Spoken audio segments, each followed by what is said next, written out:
So, hi everyone, and welcome to the next episode of the Confidence Conversations podcast. And I'm delighted to welcome back Emma Jenkins. And Emma, I think you're the only guest that has come back for has come back for round two. So, thank you for saying yes again, and welcome You're back. so welcome. If we've got people that are listening or watching now for the first time, tell us who you are and what you do.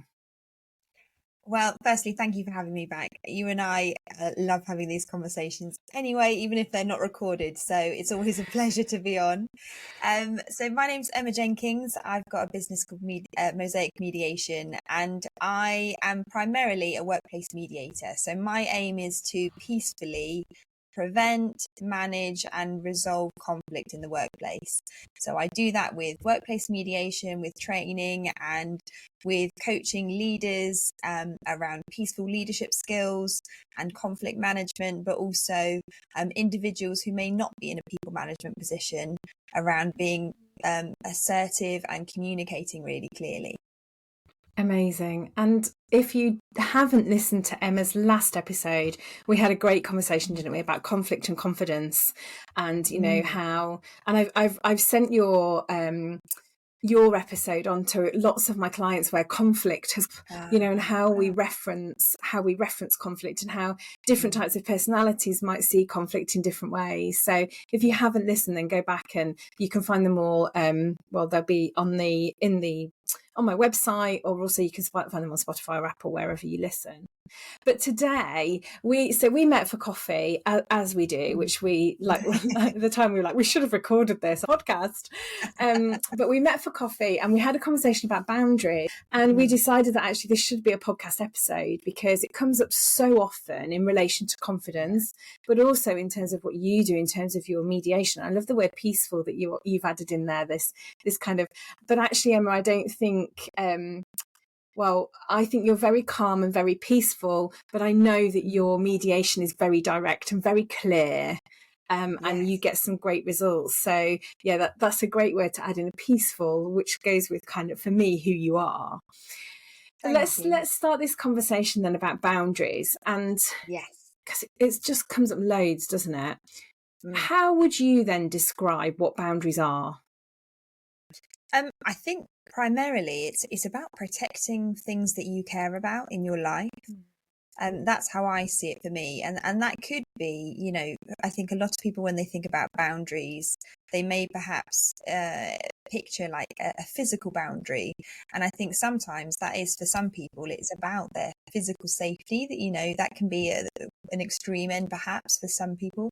But actually, I think boundaries are really healthy, even in things like how you deal with your time, and your emotional well-being is really important. And for me, my big focus in my work life is obviously on people's relationships, but actually in my personal life, relationships are the focus of why boundaries are so important, because that's what I care about the most in my life.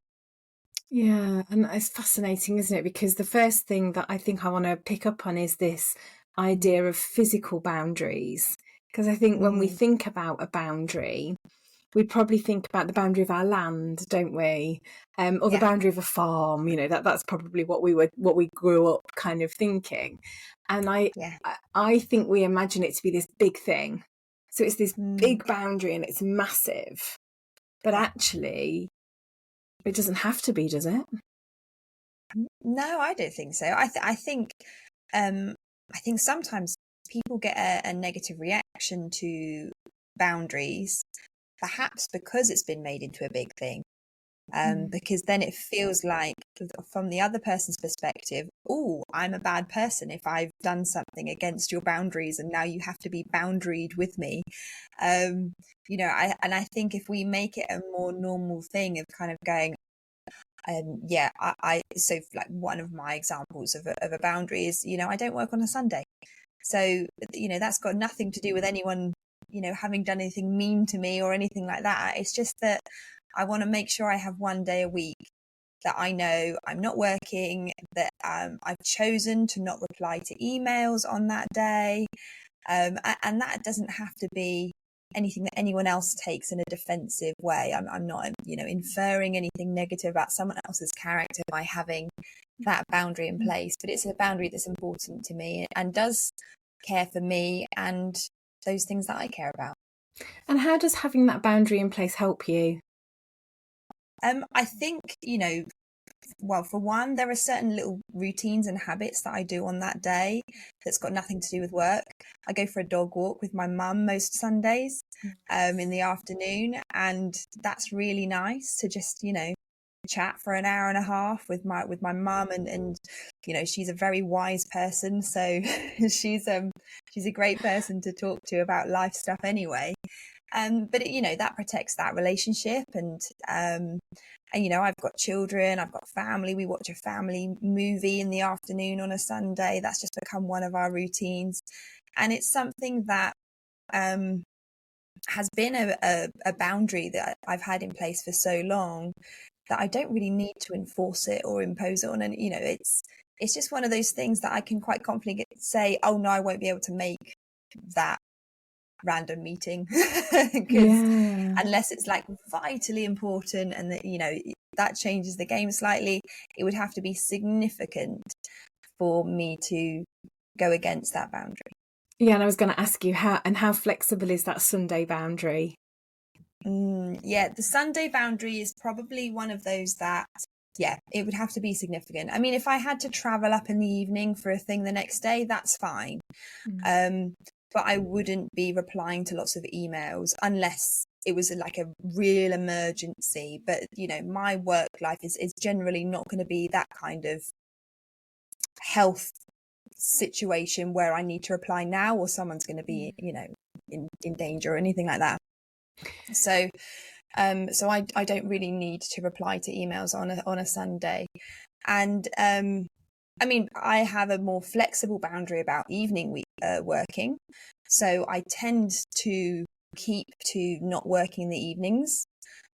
But if I need to have a coaching call in the evening because that's what my client needs and their schedule's not going to work otherwise, then I'm okay doing that. I probably wouldn't let that happen 5 days a week. But it's one of those things that the evening is more of a flexible boundary than the Sunday. And that's really interesting for me. So, and this is where boundaries are really personal, isn't it? Yes. And I think this is important to say as well, that just because someone's got a boundary doesn't mean your boundary has to be the same. Your boundary can be different. It can be more flexible, whatever. So my boundaries would be that I don't do evenings unless it's a real exceptional circumstance, partly because I know I'm not at my best at that time. So if I'm working with a client, they're not going to get the best of me probably after about 6 o'clock, because I'm starting to think about other things. I'm starting to think about dinner and, and the weekends as well are really important to me. And I wonder if, because I spent so many years in retail, so many years working, I mean, not the hours that retail work now. I mean, when I was in it, I probably had the hours quite easy, but certainly weekends are really important. So I'm definitely, my boundary is completely fixed at a weekend, unless like you maybe have to travel somewhere for work. That feels a little bit different, although it interferes with that boundary quite a lot. But the evening one for me, I'm quite strict with. And I find that particularly as we're working from home a lot as well, that sometimes what happens is I do something in here and then go out there, and that's my evening kind of all over the place. So suddenly that boundary feels really strange. And I think this is the thing about boundaries, isn't it? What works for one person won't work for someone else. Yeah, absolutely. And I think that's the thing with boundaries, is that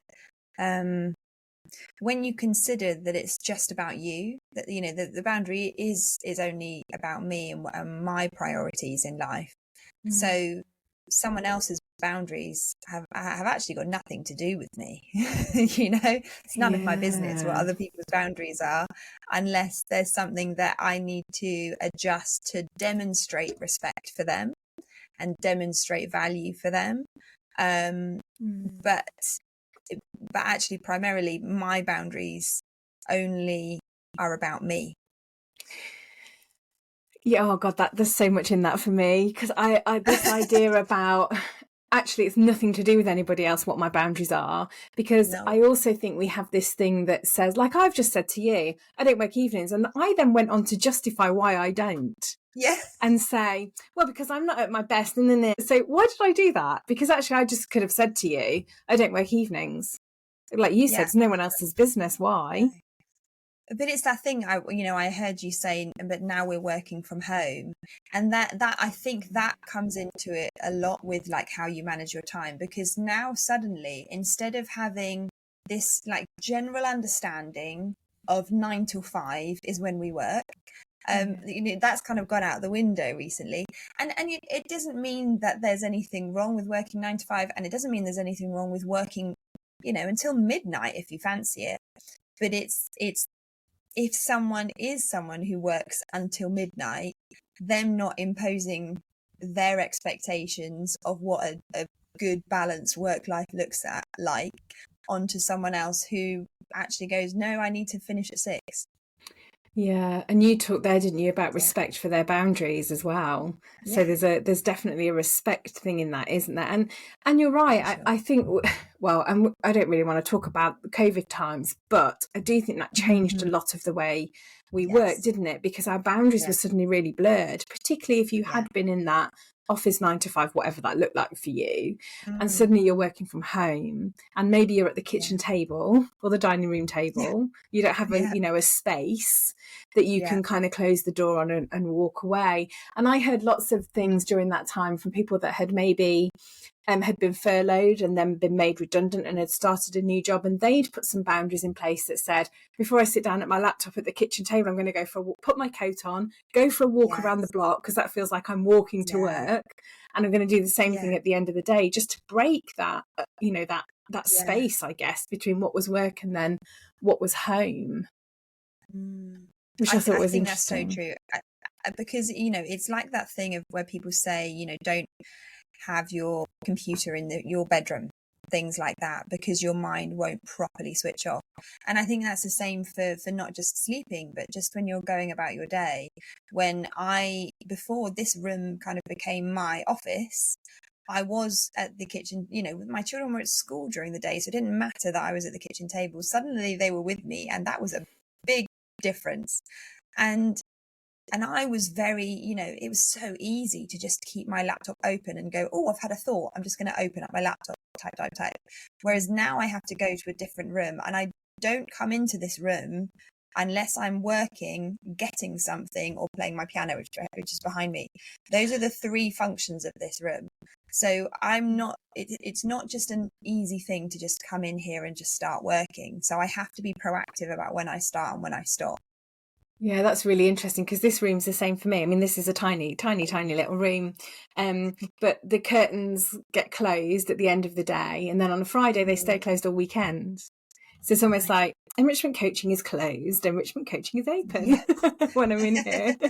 But I also think sometimes as well, boundaries when you work from home, and you work for yourself as well. So more recently, you'll know, and if people that are listening to this know me, that I've been going to Room, which is a fabulous co-working space, by the way. I'm not paid Yeah. to say this, in Chichester. But part of the reason I started going there was because I struggled with boundaries here. So I'm emptying the dishwasher. I'm Yeah. I'm making lunches for the next day, or I'm washing up. Yeah, sometimes you have to wash up when you've got a dishwasher. I'm emptying the washing, I'm putting the washing away. Oh, I'll just do that bit of ironing. And before I know it, the day's Yeah. gone. And I've not, like you said, I've not been boundaried with my time. And then Yeah. I'd love to know what your thoughts are on this, because I then think that links to kind of a bit of an emotional sort of well-being piece, doesn't it? Of going, well, what am I doing? I don't really have any kind of purpose almost. Yeah, I think so. And I think when you I think it's one thing where you have this thought in your head of, I would like to do this, or I would like it to happen this way. Um, but if you don't take the next step and kind of establish those boundaries, act on those boundaried thoughts, but if they just stay a wishful thinking thought, then actually there's a part of you that's how you're treating yourself. If Yeah. you're not positioning, those thoughts, then you start to kind of believe in a way that you're not worth standing up for your time, or standing up for those relationships, standing up for your well-being. There are times when you have to kind of stand behind yourself. And I think that's what boundaries kind of do, is that they're a moment of going, actually, I don't just wish this. And also it's that another step of kind of thinking, I think sometimes people can feel like life is happening to them. Whereas boundaries is a way of going, well, I can't control everything, but these are things that I can have some form of influence over. And by enacting that, this is going to have a positive impact on my life. Yeah, and I think we come back there, don't we, and I love the Stephen Covey circle of concern and circle of influence. Yes. What control the controllables? What are the things that you can have control of? I wonder what you think stops us from putting boundaries in place. I think sometimes how we see ourselves. So I think if you feel, and I hope that whoever's listening to this takes it in the way that it's intended. That sometimes when people feel like they've been a victim of circumstance or of other people, that can start to kind of be attached to their identity a little bit. And so sometimes it's, any change can be really uncomfortable for some people, because suddenly you think, oh, I have the power to do something about this. And that can be really uncomfortable. Because you kind of want other people to choose for you to sometimes, rather than being the one that is enforcing something. And so I think if you have been in a pattern of feeling like life is happening to you, people are doing things to you, and it's just not fair. If you suddenly have this realization, oh, I can do something about this, then it can start to have, I guess you can start to question yourself about what you didn't do previously. And I say this with as much grace as possible, because I experienced talking to my clients about this kind of thing, where they kind of go, oh, if I had just done that in a different way, then I wasn't as out of control as I thought I was. And so it's, I think for people who perhaps feel that way, it's kind of being gracious about what happened in the past to themselves, and then going, okay, but now perhaps I can be a bit more empowered in this situation that I initially believed. I think also boundaries can feel like confrontational. And I think that's the thing where I keep coming back to this thing about boundaries are about you. They're not about other people. But sometimes those boundaries will impact someone else. So perhaps your boundary is just taking something out of thin air that well, an example might be, sorry, I was just going to say, an example might be that I'm saying I don't work evenings and I don't work weekends. That might mean that actually somebody chooses not to work with me. Yes. Yeah. And absolutely. I have to accept that that's okay. Yeah. But maybe I'm not going to get that piece of work.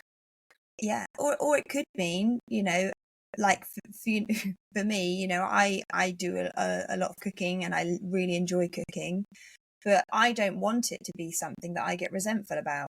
So there are, I've made sure that my children know how to make their lunch on a school morning. So brilliant. That boundary impacts them, and sometimes they don't like that. Love that. Push against that boundary.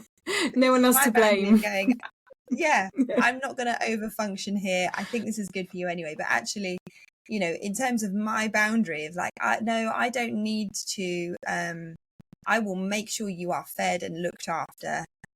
But part of that is me not always doing the making of the food. Great. Oh, that's a great boundary, isn't it? I wonder how so you've talked about kind of your working and you talked about time. Yeah. And I wonder how you set up boundaries in your work relationships with others. maybe with your clients? How does that work for you?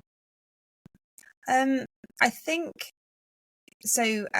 So for me, with what I do in conflict resolution, I'm really aware of the phrase around expectations. Like, the root of all conflict often comes back to frustrated or unmet expectations, and so for me, managing expectations from the start is something that is a real conflict prevention tool. So I have different types of work that I do in mediation. I have to be really explicit about the fact that I don't give legal advice. I come from having had a law degree and working at the employment tribunal. I'm not a solicitor. But even if I was, my role as a mediator is not to give legal advice. And it's also not to take sides. And there will be times perhaps when a party to a mediation will want me to say, surely you agree. They'll say things like that, trying to get me on board, trying to get me to take sides. And I just, again, reassert that boundary of, no, you remember, I'm here to be neutral and help you have this conversation. But so in that mediation role, that's something that I have to be very explicit about. I'm neutral. I'm not here to take sides, and I'm not going to tell you what to do either. So you need to I'm helping you be problem solving. In coaching, in a similar vein, really, because, they'll sometimes go, come on, you tell me. Like, oh my no, God, yeah. we talked about this. Yeah. And that led me down a route of, sorry to interrupt you, that led me down a route of, are boundaries and expectations the same or different? Oh, that's a good question. I think there's a relationship between them. So I think when you are good at communicating your boundaries, then people have better, more realistic and reasonable expectations of you. Yeah, that's great, isn't it? And that makes when you say that like that, right, that makes so much sense, doesn't it? Because when you talked about kind of boundaries and expectations, you are, through laying out your boundaries, people know what to expect. Everybody's clear. That would be how I would see that. Yeah, absolutely. I mean, you look at the bottom of people's email footers and it will say, you probably won't be able to get hold of me outside of these hours. And when someone goes on holiday, I'm away from my desk. So, if someone didn't have an out of office turned on for 2 weeks when they were on holiday, then you'd probably be expecting a reply within that time. And then you might start getting a little bit frustrated about, why have they not replied back to me? Did they get my email? Do I need to send a follow-up email? What's happening here? Do I need to go ask someone else?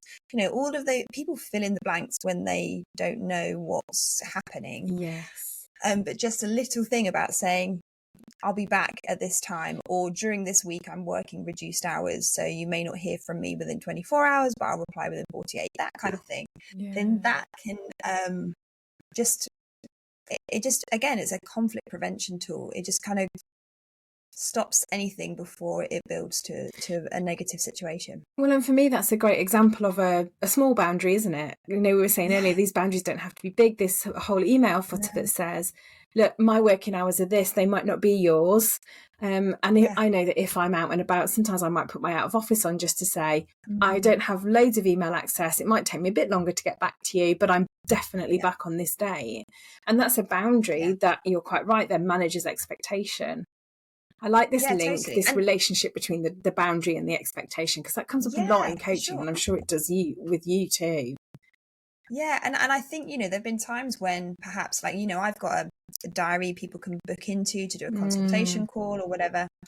And sometimes I haven't done my part in maintaining my boundary by blocking out a day if I'd planned to go see someone and then someone books in the middle of the day and I'm like, well, either I have to change my plans or I need to get in touch with them and kind of say, do you think we could move this?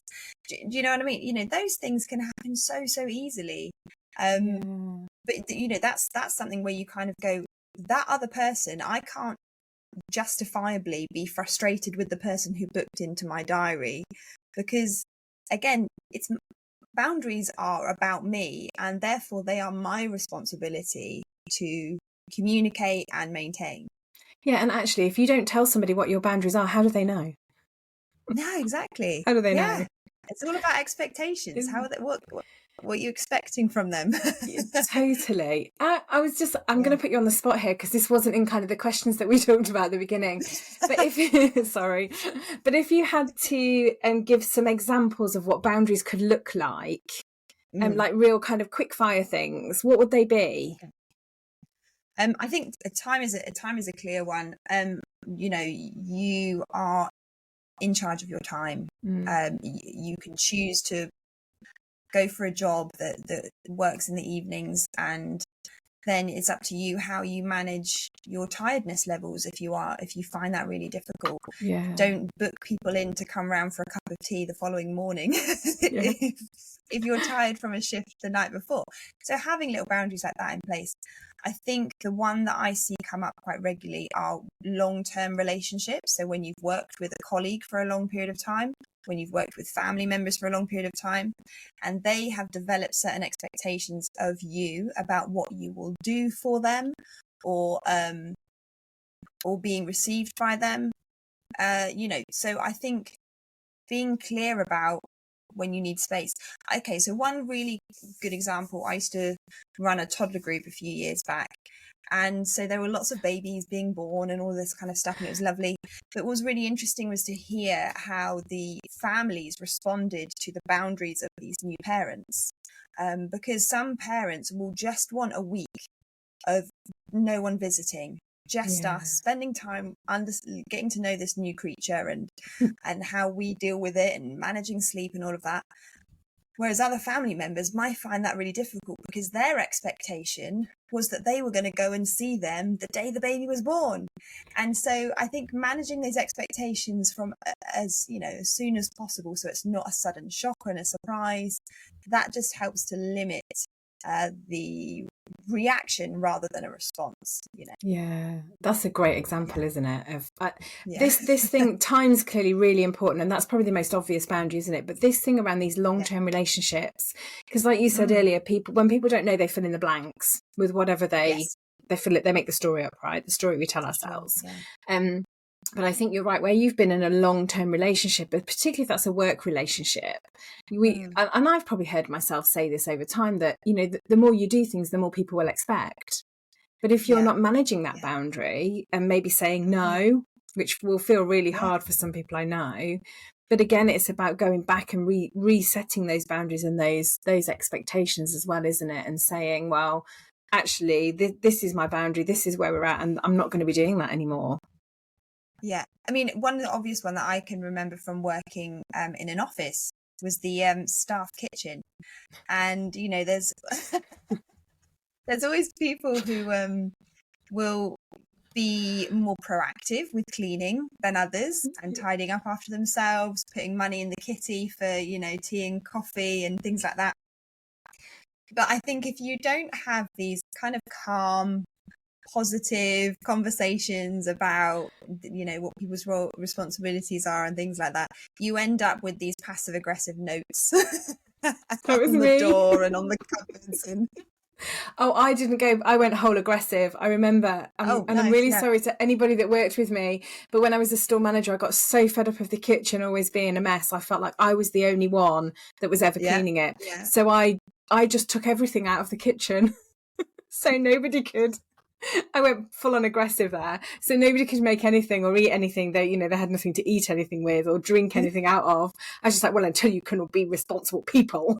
I mean, we learn about how we manage people and things like that, don't we? But that's a great example, isn't it? Of, again, Totally. And expectations.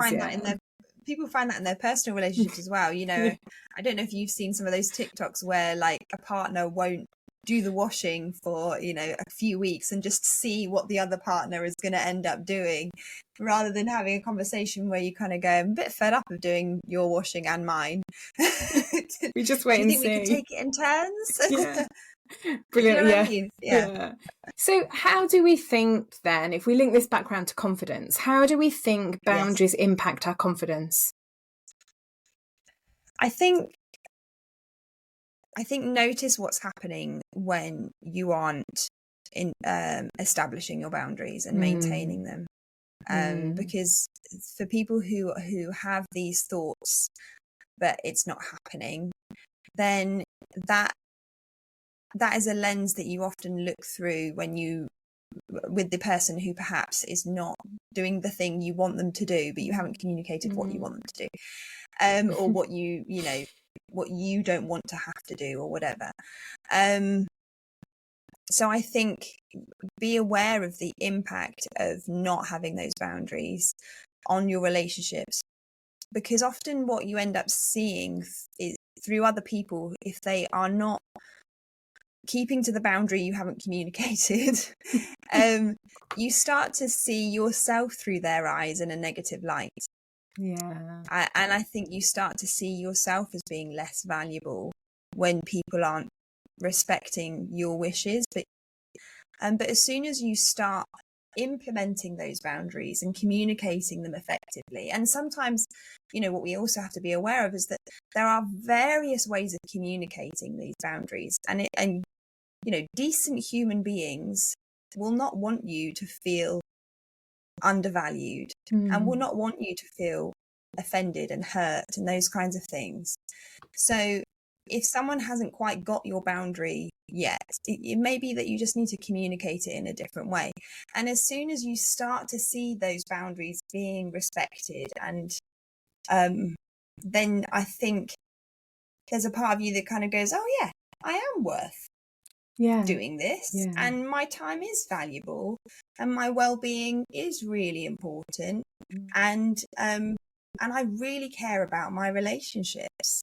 I know of different people in leadership who perhaps there's this thing throughout time of people in leadership, and perhaps rumors about being a male leader being with a female employee and things like that. And they really wanted to protect their marriage from any potential inference of anything underhanded happening. And so instead of just kind of going, oh, well, we'll deal with it when it comes, they were proactive.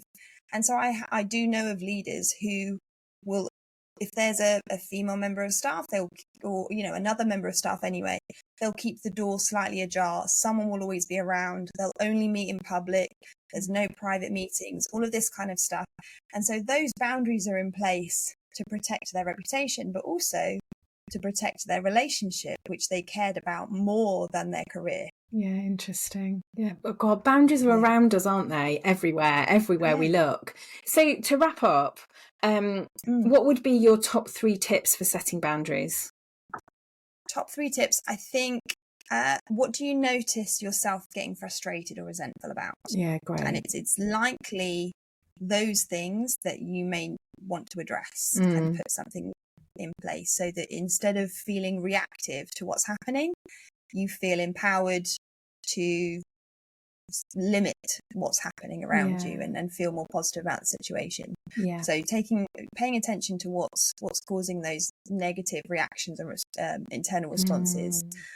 And I think also noticing who in your life comes across as being assertive and well boundaried, because they probably have some good tips or techniques that they have put in place, and particularly those who have boundaries but also have good relationships, because there are some people out there who will be very forceful about their life, and unfortunately kind of tip over the edge and start to seem a little bit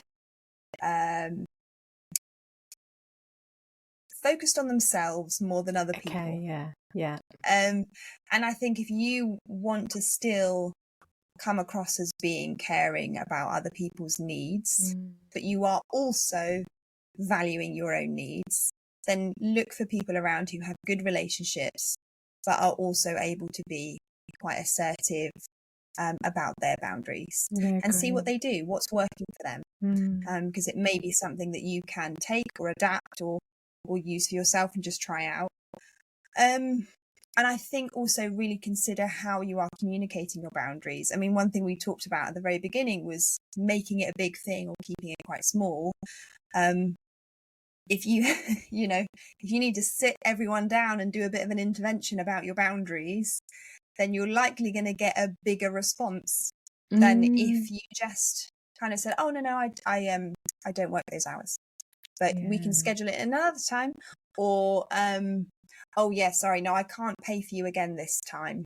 But if you take this one, I'll do the next one. How about that?